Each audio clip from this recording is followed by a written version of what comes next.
नमस्कार। आज मेरे साथ स्क्रीन पर हैं मेरे सीनियर रहे और अमर उजाला और हिंदुस्तान में मेरठ के एडिटर रह चुके पुष्पेंद्र शर्मा जी।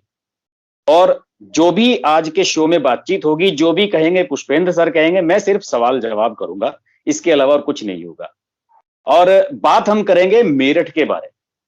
अभी चूंकि पुष्पेंद्र जी मेरठ में हैं और मेरठ की राजनीति को इतने लंबे समय से देख रहे हैं और पत्रकार के नजरिए से भी, संपादक के नजरिए से भी और एक पॉलिटिकल एनालिस्ट के नजरिए से भी देखते हैं, तो उनकी राय मेरे लिए बहुत मैटर करती है। अभी पुष्पेंद्र सर, अभी अमित शाह जी वहां पे आए थे और उनका एक स्टेटमेंट अखबार में जो छपा है, पता नहीं उन्होंने वहां वो बात किस कॉन्टेक्स्ट में किस तरह से कही थी, लेकिन उनकी जो हेडलाइन छपी तो उन्होंने ये कहा कि इस बार आप कैंडिडेट के चेहरे पर नहीं, मोदी और योगी के नाम पर वोट दें। ये उन्होंने क्यों कहा और क्या इसका आपको लग रहा है कि इसमें कितना दम है? हर्ष भाई नमस्कार, और आपके सारे दर्शकों को भी मेरा नमस्कार। आपने मुझे आज यहाँ बुलाया अपने इतने लोकप्रिय चैनल पे, इसके लिए आपका धन्यवाद। और दर्शकों से मैं भी एक बात साझा करना चाहता हूँ। जब इन्होंने मुझे अपना सीनियर कहा, तो सीनियर पत्रकारिता में या कुछ नहीं होता, जो सक्रियता होती है वो सीनियरिटी को भी मात दे देती है।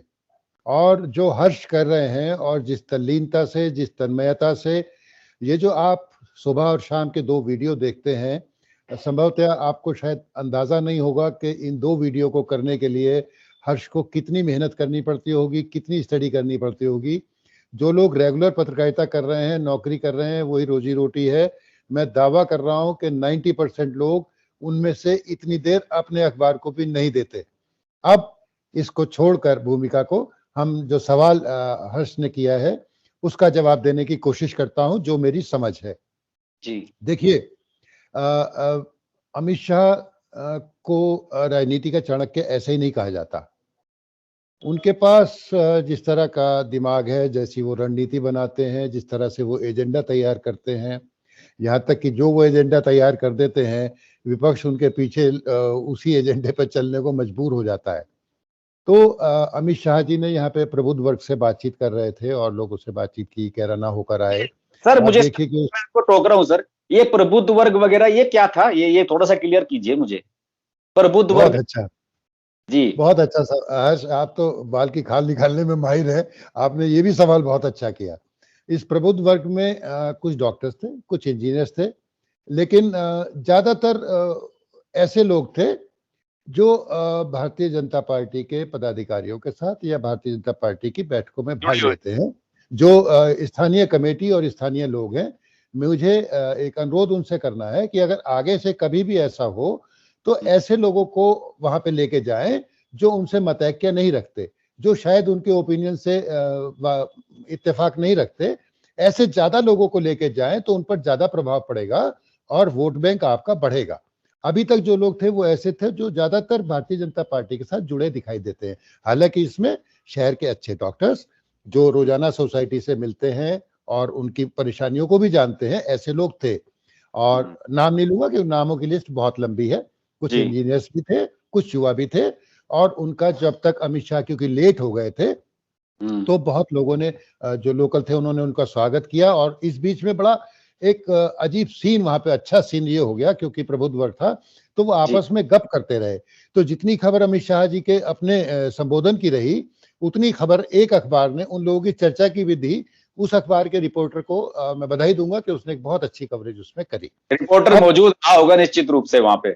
एक रिपोर्टर वहां मौजूद था जिसने हाले बयान लिखा, बहुत अच्छा उसने किया। अब जो सवाल आपका है, देखिए जैसे मैंने फिर से कहूंगा कि उनकी जो अमित शाह जहां से बात शुरू करते हैं, जहां पे विपक्षियों की सोच खत्म हो जाती है, उसके आगे से तो वो बात करनी शुरू करते हैं। वो ऐसे चाणक्य और इतने बुद्धिमान व्यक्ति हैं। तो आप देखिए कि कहीं ना कहीं जब टिकट वितरण होता है तो टिकट में लेके या कैंडिडेट्स को लेके ऐसा प्रबुद्ध वर्ग ये कहने को उन्हें एक शंका होती है कि साहब हम पार्टी के साथ तो हैं, लेकिन आपने कैंडिडेट यहाँ पे ठीक नहीं दिया या इसे बदला नहीं, या वहां पे आपने कैंडिडेट जो बदला ठीक नहीं है।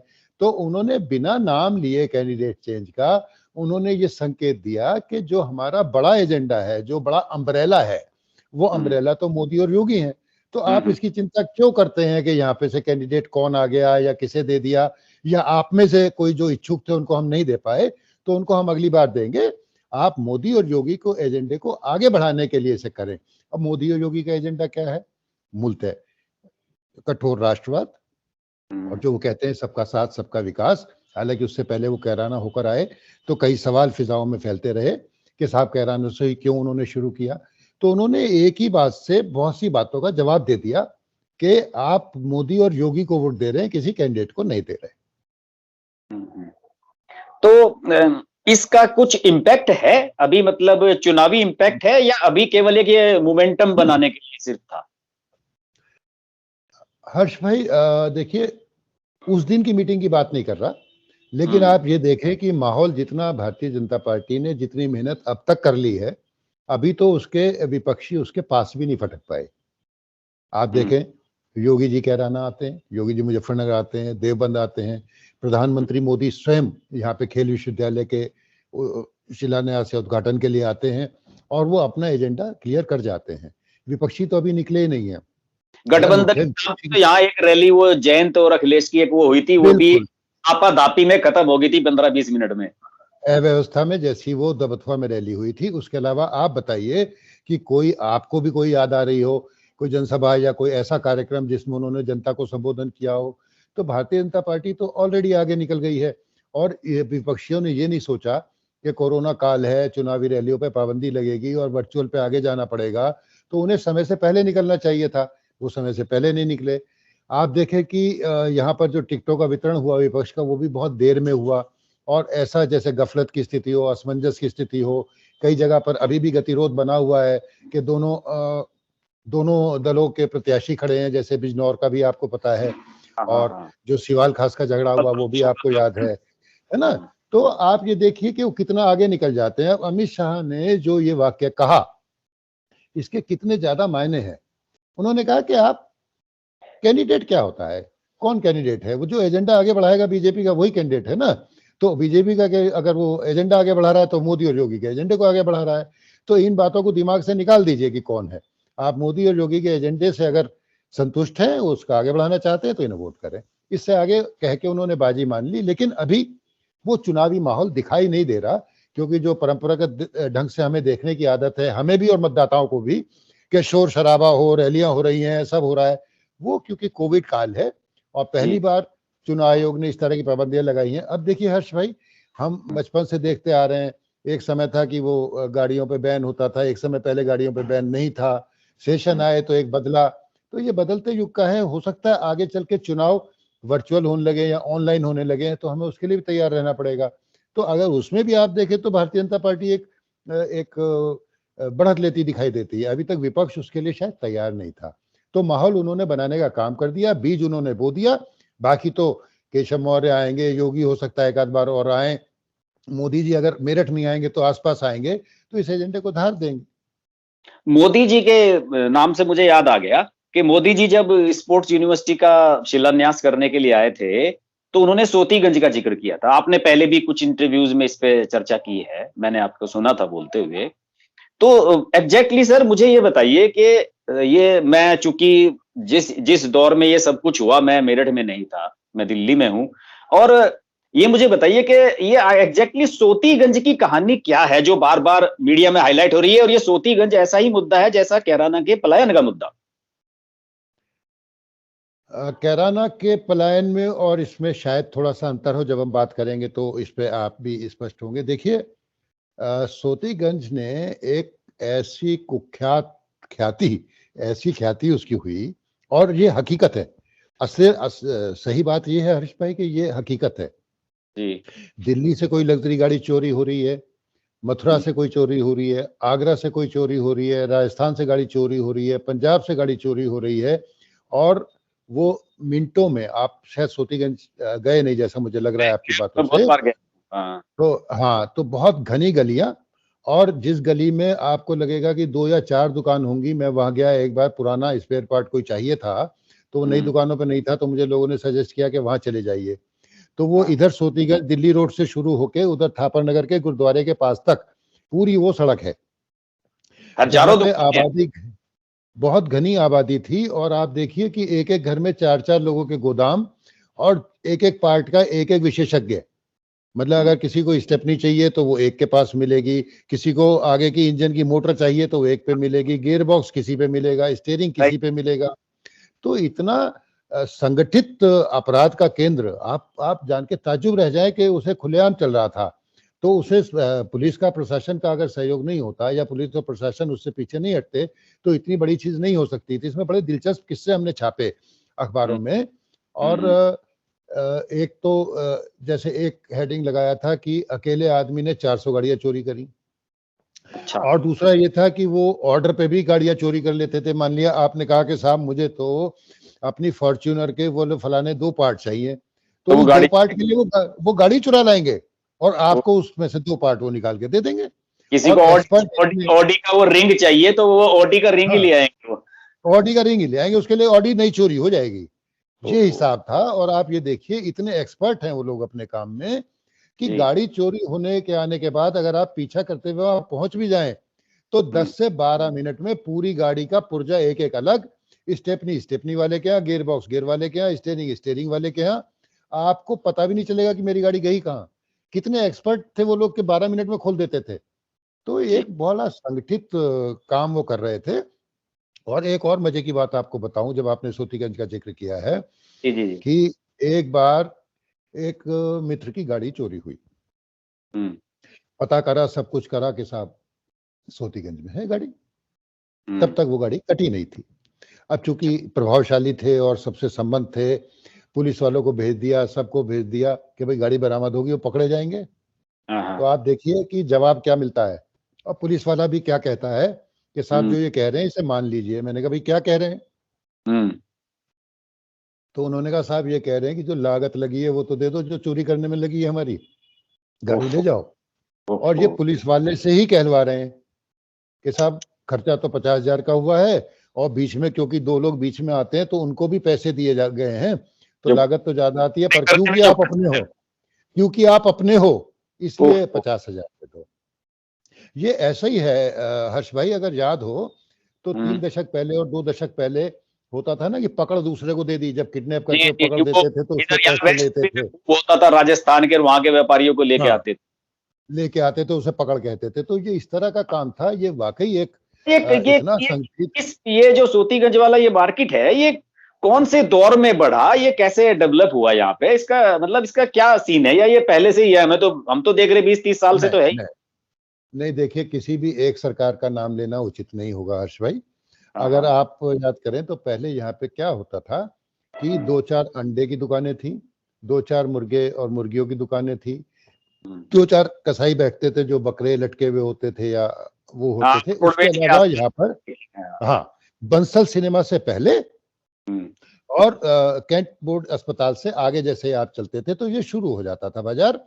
और हाँ। यहाँ पर चारे की मशीनें थी, रुई धुनने वाले थे जहां से हम रजाई को धुनवाने जाते थे सर्दियों से पहले, वो जी करवा जी। के लाते थे। चरी की मशीनें लगी हुई थी।